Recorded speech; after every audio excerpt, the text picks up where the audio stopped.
करते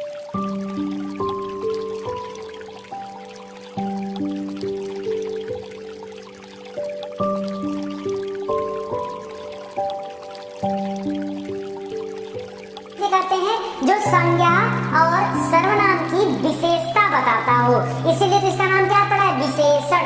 विशेषण का काम क्या है, विशेषता बताना। और किसकी विशेषता बताना, संज्ञा या सर्वनाम की विशेषता बताना। ठीक है, तो ये होता है विशेषण। बात आती है कि विशेष से क्या होता है, तो ये जो विशेषण है ये जिसकी विशेषता बताता है। जिसकी में कौन है, किसकी विशेषता बताई जा रही है, संज्ञा या सर्वनाम की ना। तो जिसकी विशेषता बताता है उसी को विशेष से कहा जाता है। क्या कहा जाए ध्यान से दोस्तों, अगर कोई आपसे पूछे विशेषण और विशेषण, तो दो लाइन आप याद रखेगा, विशेषण और विशेष में।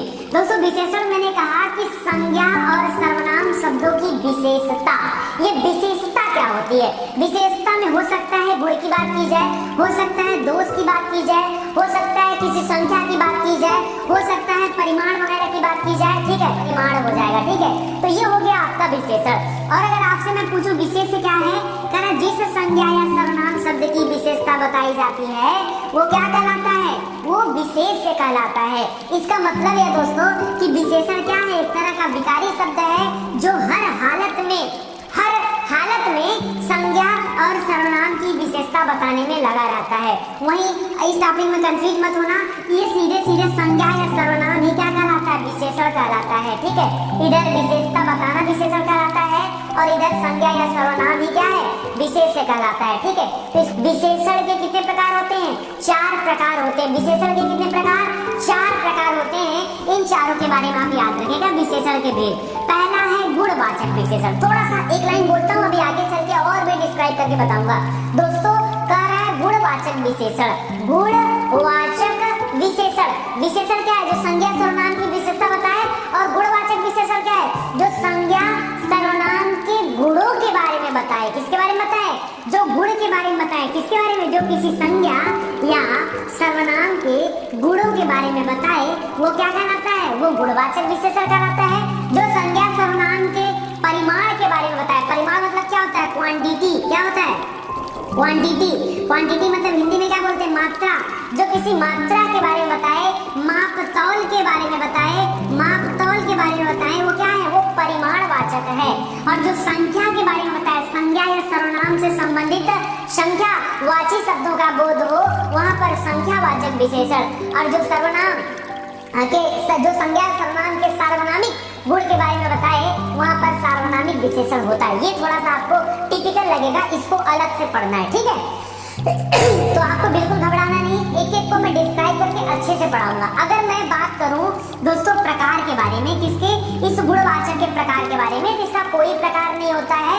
इसके अंतर्गत सिर्फ गुणों का अध्ययन करना है। किसका अध्ययन करना है, गुणों का अध्ययन करना है। अगर हम परिमाण की बात कर लें तो दो बातें हमारे सामने आती है, या तो परिमाण निश्चित होगा, यानी ये जो क्वांटिटी है या तो यह निश्चित होगी या तो अनिश्चित होगी, या निश्चित या अनिश्चित, दो ही चीज हो सकता है, क्वांटिटी या तो निश्चित या अनिश्चित। ये दो ही प्रकार होंगे, कोई तीसरा प्रकार नहीं आएगा। और अगर संख्यावाची शब्दों के बारे में बात कर लूं तो ये भी दो प्रकार के होते हैं, या तो निश्चित संख्या होगा या तो अनिश्चित संख्या होगा। हाँ, सार्वनामिक विशेषण के बारे में जब पढ़ेंगे तो यहाँ पढ़ेंगे संकेतवाचक यानी निश्चयवाचक, अनिश्चयवाचक, प्रश्नवाचक और संबंधवाचक। ये 4 अलग अलग चीजों को पढ़ा जाएगा। ठीक है, इसको आप समझिएगा।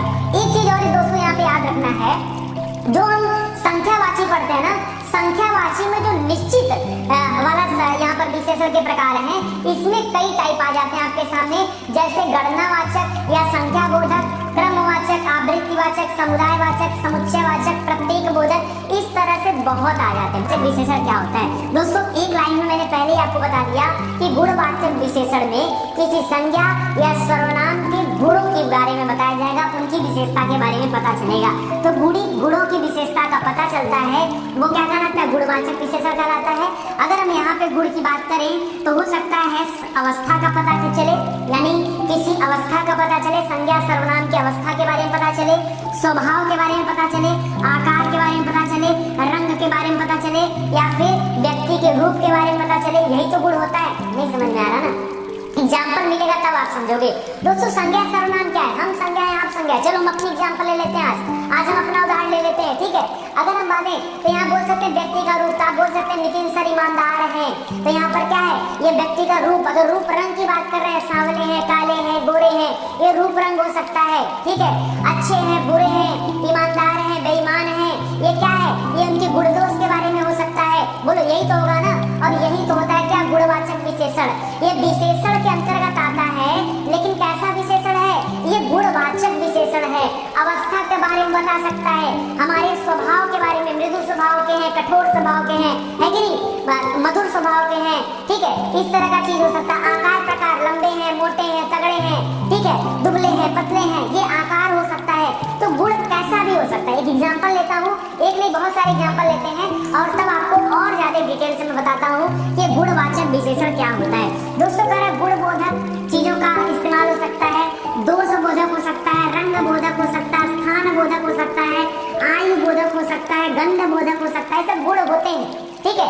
जैसे एग्जाम्पल दे रहा, पुराना फर्नीचर बेच दो। तो दोस्तों इस फर्नीचर की विशेषता क्या है, इस फर्नीचर के आगे और भी कुछ विशेषता बताई जा रही है। नया है, पुराना है, अच्छा है, खराब है, ज्यादा है, कम है, छोटा है, बड़ा है, कुछ भी हो सकता है ना। तो ये जो शब्द लग गया इसके आगे पुराना, ये पुराना क्या है, ये पुराना विशेषण है। और विशेषण में कौन सा विशेषण है, तो क्या बताएंगे, गुणवाचक विशेषण है। क्यों, क्योंकि फर्नीचर के गुण का पता इससे चल रहा है। नया फर्नीचर बेच दो तो नया, ये क्या है, ये गुण है उस फर्नीचर का। चटपटा समोसा खाना चाहिए, तो समोसे की खासियत यानी समोसे की विशेषता क्या है, चटपटा। समोसा कैसा है, चटपटा। तो ये जो चटपटा है ये कैसा विशेषण है, ये गुणवाचक विशेषण है। अगर आपसे कहा जाए ठंडा पानी पीना चाहिए, तो पानी की विशेषता यहाँ पे क्या दिख रही है, पानी की विशेषता है ठंडा। या गर्म पानी पीना चाहिए, तो पानी की विशेषता है गर्म। तो ये ठंडा या गर्म, ये उसके स्वभाव के बारे में बता रहा है कि कैसा है, उसकी प्रकृति कैसी है, स्वभाव प्रकृति कैसी है। तो याद रखिए ये सभी जो पुराना है, चटपटा है, ठंडा है, ये तीनों शब्द क्या है, ये आपके गुणवाचक विशेषण कहलाते हैं। समझ में आ रही है, समझ में आ रहा है कि नहीं, याद रखिएगा, बहुत इंपॉर्टेंट है। आगे बढ़ते हैं दोस्तों। इसी तरह से नंबर 2 पर था परिमाणवाचक। क्या था, परिमाणवाचक। परिमाण में मैंने आपको पहले बता दिया कि परिमाण का अर्थ होता है क्वांटिटी। अगर इंग्लिश में समझोगे तो आपको याद हो जाएगा, ठीक है। क्वांटिटी, क्वालिटी मत करिएगा, क्वांटिटी यानी मात्रा की बात कर रहा हूँ मैं, माप तौल की बात कर रहा हूँ, ठीक है, माप तौल की बात कर रहा हूँ, समझ में आ रहा है। अब देखिए क्वांटिटी में क्या होगा, परिमाणवाचक विशेषण। कह रहा है कि जो संज्ञा सर्वनाम की मात्रा या परिमाण के विषय में ज्ञान कराए वो क्या कराता है, परिमाणवाचक विशेषण कराता है। कह किसी वस्तु का वजन या माप तौल आदि क्या होता है, परिमाणवाचक होता है। एग्जाम्पल देखिए समझ में आ जाएगा। अब मैंने यहाँ 2 कैटेगरी पढ़ाया था आपको, एक तो निश्चित हो सकता है, एक अनिश्चित हो सकता है। निश्चित और अनिश्चित दोनों हो सकते हैं। अब निश्चित में क्या होगा, जैसे अगर मान लीजिए आप गए बाजार, आपकी मम्मी ने आपसे कहा कि बेटा 5 किलो चावल खरीद लाना, क्या ये क्वांटिटी फिक्स है कि नहीं, ये कितना किलो चावल लाना है, कितना, 5 किलो चावल लाना है। तो उन्होंने फिक्स बोल दिया कि 5 किलो। कोट के लिए 3 मीटर कपड़ा चाहिए, कोट के लिए 3 मीटर। तो यहाँ पर जो 3 मीटर दे दिया दोस्तों, ये क्या है, ये परिमाणवाचक हो गया। माप तौल कर सकते हैं, इसको नाप जोख सकते हैं, यही तो क्वांटिटी होती है। तो याद रखिएगा, इलाहाबाद से बनारस 125 किलोमीटर है। तो ये दूरी जो बता रहे 125 किलोमीटर, ये निश्चित है या अनिश्चित है, 3 मीटर निश्चित होता है, 5 किलो निश्चित होता है, 125 किलोमीटर निश्चित होता है। याद रखिए, तो यहाँ पर क्या हो जाएगा, परिमाणवाचक या निश्चित परिमाणवाचक विशेषण यहाँ पर है, ठीक है। निश्चित मैं बोल रहा हूँ, चाय के लिए थोड़ी चीनी बचा लेना, चाय के लिए थोड़ी चीनी, कितना चीनी, 1 चम्मच बचा लिया जाए, 5 चम्मच बचा लिया जाए, 1 पाव बचा लिया जाए, कितनी चीनी, ये थोड़ा शब्द लगा करके अनिश्चितता पैदा कर दिया। क्वांटिटी में चीनी के आगे क्वांटिटी की बात कर रहा है, लेकिन अनिश्चित क्वांटिटी है यहाँ पर। कह रहा है बहुत दिनों बाद मिले, बहुत दिनों बाद मिले, ये भी हो जाएगा। मैं ज्यादा मीठा नहीं खाता हूँ, ज्यादा मीठा मतलब कितना मीठा नहीं खाते हो, जोक के बताए हो, नहीं बताए हो ना, तो मैं ज्यादा मीठा नहीं खाता हूँ, ठीक है।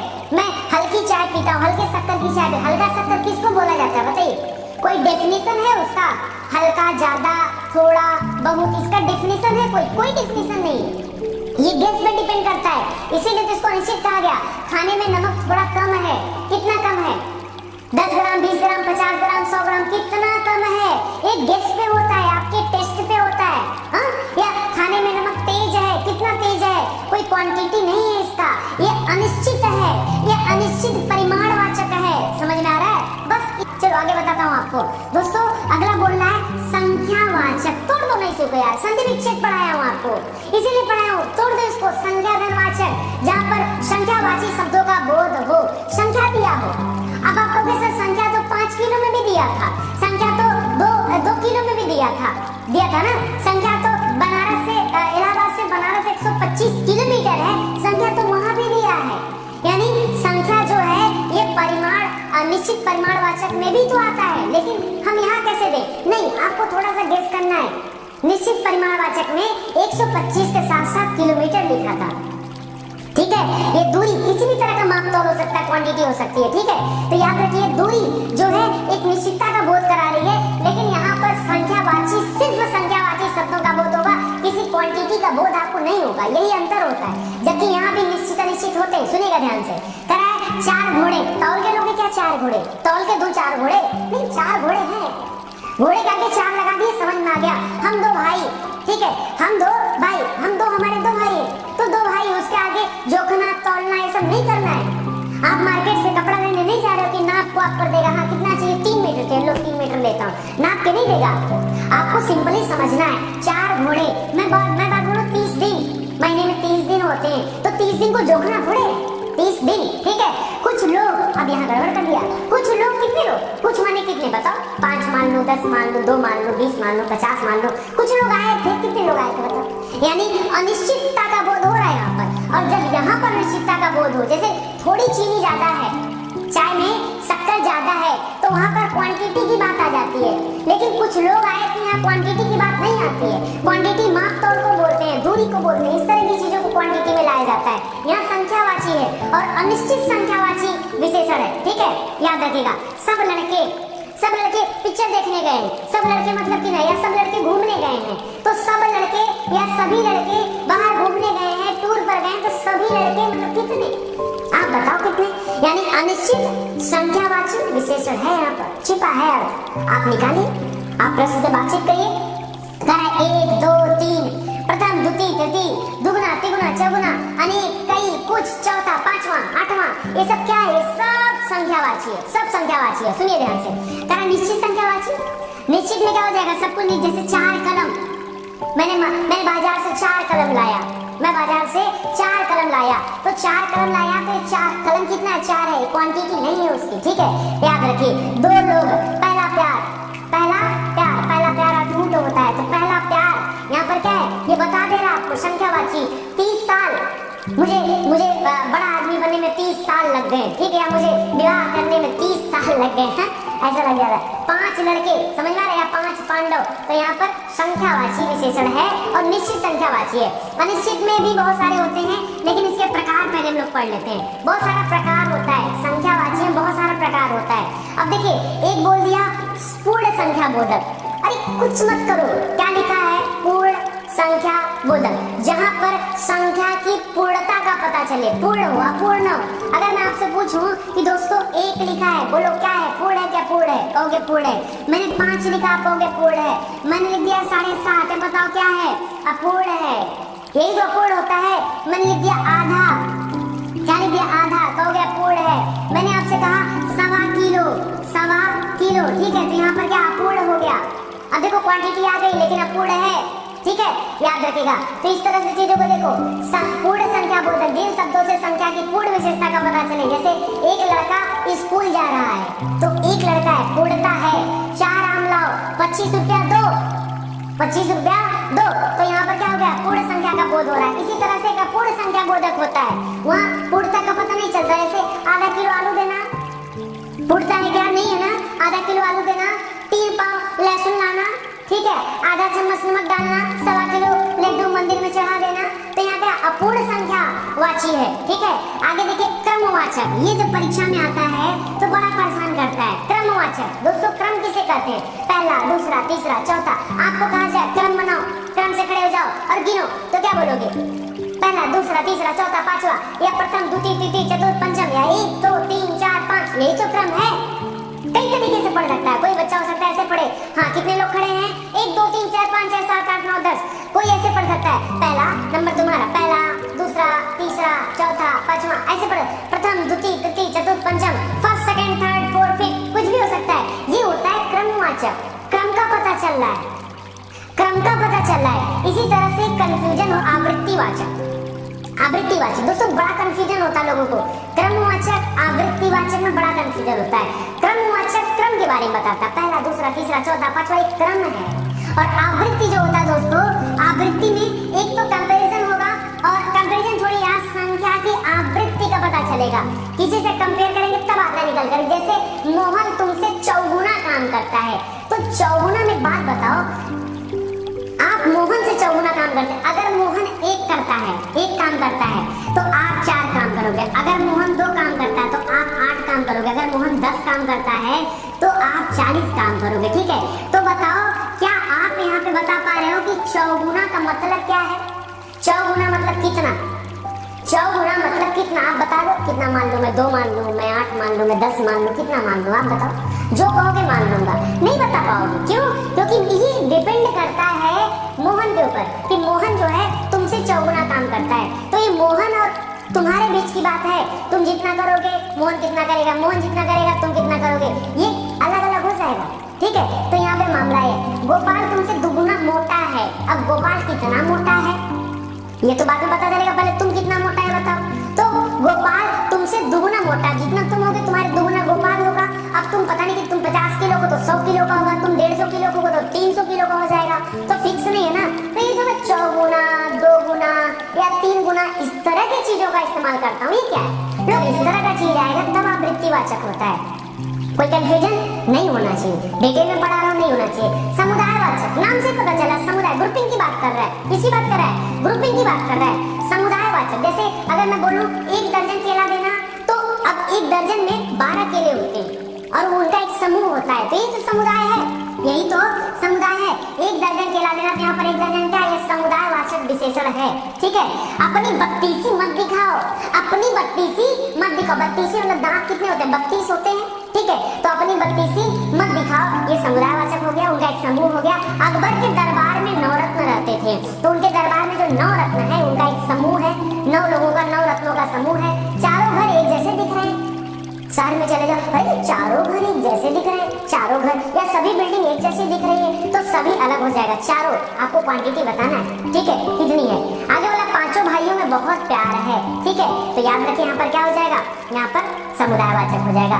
प्रत्येक बोधक, जहाँ पर हर एक, प्रत्येक या एक इस तरह के शब्दों का जो है विश्लेषण मिल जाए यहाँ पर, तो आप जानिए प्रत्येक बोधक विशेषण है वहाँ पर। जैसे जैसे जिंदगी के हर दिन दौड़ भाग रहती है, जिंदगी के हर दिन, हर आ गया ना, हर दिन, हर एक, इस तरह के शब्द अगर आपको मिलने शुरू हो जाए तो याद रखिए क्या हो जाएगा? प्रत्येक बोधक हो जाएगा। हर एक ऑफिस में हर एक लोग अच्छे हैं, ठीक है, यहाँ पर क्या हो जाएगा? प्रत्येक बोधक हो जाएगा। मुझे गुस्सा आया तो एक एक करके सभी को, सभी के हाथ पैर तोड़ दूंगा, तो एक एक करके यहाँ पर प्रत्येक बोधक है। मुझे लगता है कि अब आपको समझ में आ गया होगा। ठीक है, आगे बढ़ते हैं। समुच्चय बोधक, समुदाय बोधक अलग था, समुच्चय बोधक अलग है।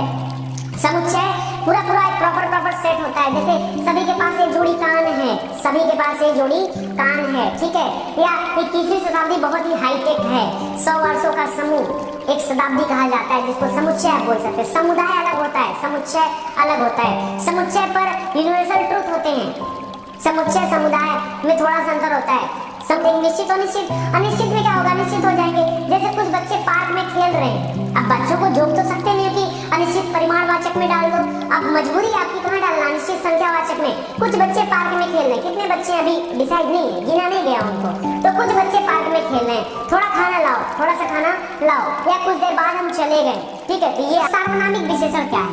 ये सबसे अच्छा होता है, सबसे अलग है, कारण जो सर्वनाम संज्ञा अथवा सर्वनाम की विशेषता की ओर संकेत करता है। एक ऐसा सर्वनाम ही है जो इनकी विशेषता की ओर संकेत करता है, जैसे मेरा पुस्तक। दोस्तों इसके लिए जरूरी है ना संकेत भी होता है इसमें। अभी मैं बताऊंगा, कोई लड़की, किसी का महल, वह बालक, वह आदमी, समझा रहा हूँ, एग्जाम्पल दूंगा तब आपको समझ में आएगा। देखिए इसमें बहुत सारे होते हैं। एक होता है संकेतवाची, क्या होता है?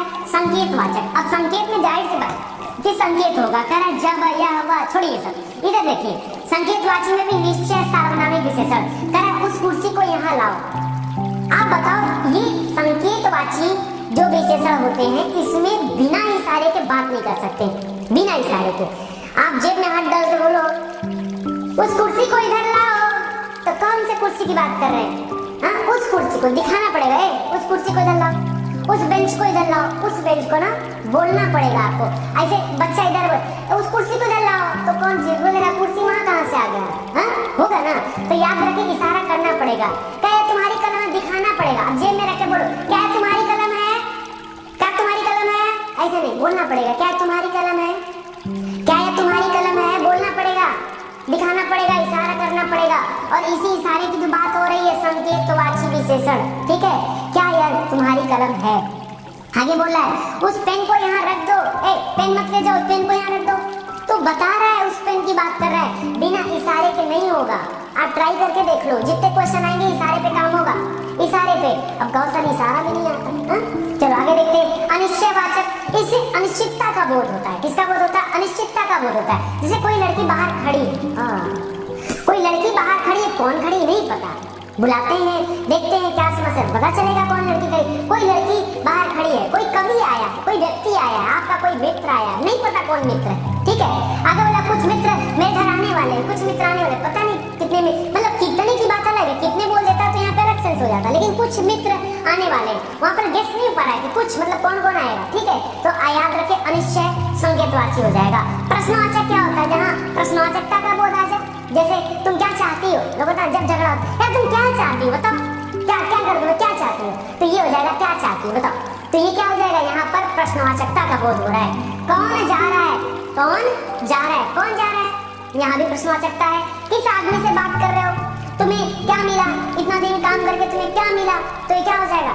यहाँ प्रश्नवाचकता का बोध होता है। तो वही बता रहा है कि जब जहाँ पर कौन, क्या, किस, कैसे जैसे शब्दों के रूप में आता है वहाँ पर प्रश्नवाचक विशेषण होते हैं। आगे बोला संबंधवाचक, संबंध बनाएगा, और संबंध के लिए जरूरी है कोई भी दो चीज का होना। भाई संबंध किससे बनाओगे बताओ?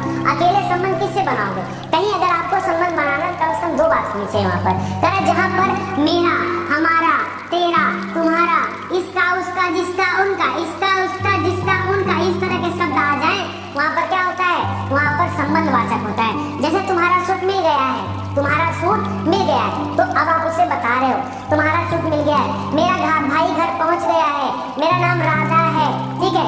आप बता रहे हो संबंध देखिए हो रहा है, मेरा नाम राधा है, बता रहा हूँ, तुम्हारा भाई घर पहुँच गया है, बता रहे हो, ठीक है? ये चीजें होती है। तुम्हारा सूट मिल गया है, मेरा कपड़ा आ गया है, मैं बारात जा रहा हूँ, ठीक है? तो याद रखिएगा ये हो जाएगा। इसी तरह से कुछ एक्स्ट्रा नॉलेज के फैक्ट भी यहाँ पे लिखे गए हैं जिसमें आपको थोड़ी कंफ्यूजन होती है। कारण मौलिक या मौखिक सार्वनामिक विशेषण, जो शब्द अपने मूल रूप में संज्ञा के आगे लगकर संज्ञा की विशेषता को बताता है, ठीक है, वह क्या होता है? मौलिक सार्वनामिक विशेषण कहलाता है। जैसे अगर हमारा है, गए किसी को लाके तो देखो ये घर हमारा है, ये ऑफिस हमारा है, ठीक है? तो यह हमारा घर है नहीं, यह घर हमारा है, इसके बाद लग रहा है वो लड़का, कोई नौकर, यह लड़की, कुछ काम, इस तरह के शब्दों का इस्तेमाल यहाँ पर किया जाता है, ठीक है? आगे देखिए कुछ यौगिकों के बारे में बता रहा है। यौगिक तरह जो मूल सर्वनामों, सुनिएगा ध्यान से, जो मूल सर्वनामों में प्रत्यय लगाने से, प्रत्यय कहाँ लगता है? प्रत्यय और उपसर्ग होते, प्रत्यय हमेशा शब्दों के अंत में लगता है, तो प्रत्यय लगाने से बनते हैं सर्वनाम का रूपांतरित रूप जो संज्ञा की विशेषता को बताता है। जैसे ऐसा आदमी, कैसा घर, जैसा देश, वैसा भेष, ठीक है? तो इस तरह के शब्द जो होते हैं ये यौगिक सर्वनामिक। Thank you.